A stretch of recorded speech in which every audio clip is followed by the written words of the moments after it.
They're known for their seafood, but tomorrow night they'll be showcasing something else. Travis Napier is the executive chef at Bristol Seafood Grill. Welcome to the show. Thank you for having me. Now, you're known for your seafood. Right.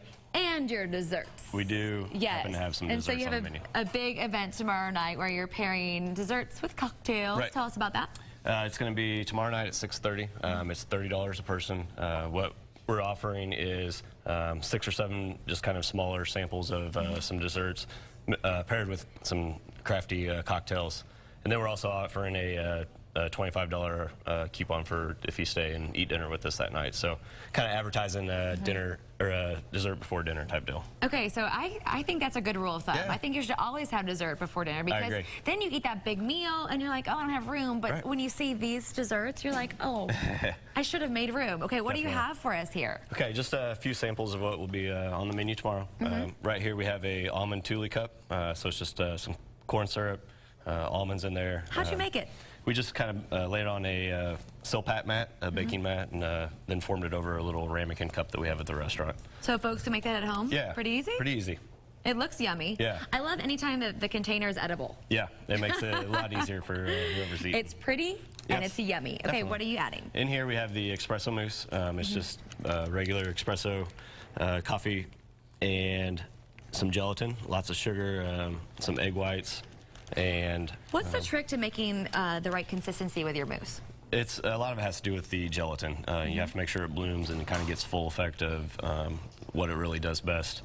And then also the eggs have to be nice and whipped so that at the end when you kind of fold them all together, it makes it nice and fluffy as opposed to being too hard or overcooked. Okay, and we'll have the recipe for this mousse online on KCLive.tv. So that's kind of cool. Yeah.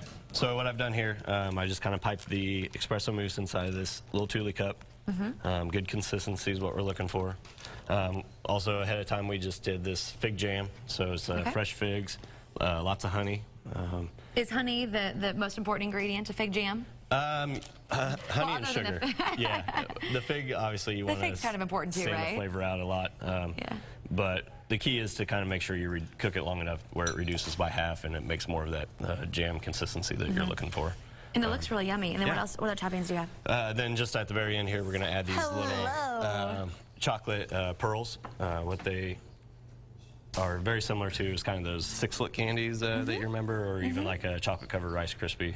It looks delicious. So they add a little bit of crunch to the very, very top. All I heard was fig jam, and I want to get figgy with it. Do you want to get figgy with it? Here. This is now. You're encouraged to eat with your fingers. Yes. Okay, deal. You're supposed to eat that in one bite. Do you want me to just unhinge my jaw? I do want you to unhinge your jaw and then say what you think about it. You also have other desserts while he's ingesting. Right. Oh, that's we have a pear tart on the bottom. There's some caramel, then some puree of spiced pears. On top it's just a classic chestnut, brittle, cinnamon, brown sugar, and some clove. And then on top is a mascarpone whipped cream. It's got anise that's in the fennel family, so it adds a little bit of that black licorice kind of. And truffles. And truffles. Handmade chocolate You can never truffles. go wrong with truffles. Right. One's got sea salt on top, and the other one's just dusted in cocoa powder. So the big event is tomorrow night. Hang out, drink some cocktails with your dessert. Yes. First and foremost. All right, thanks for coming on the show.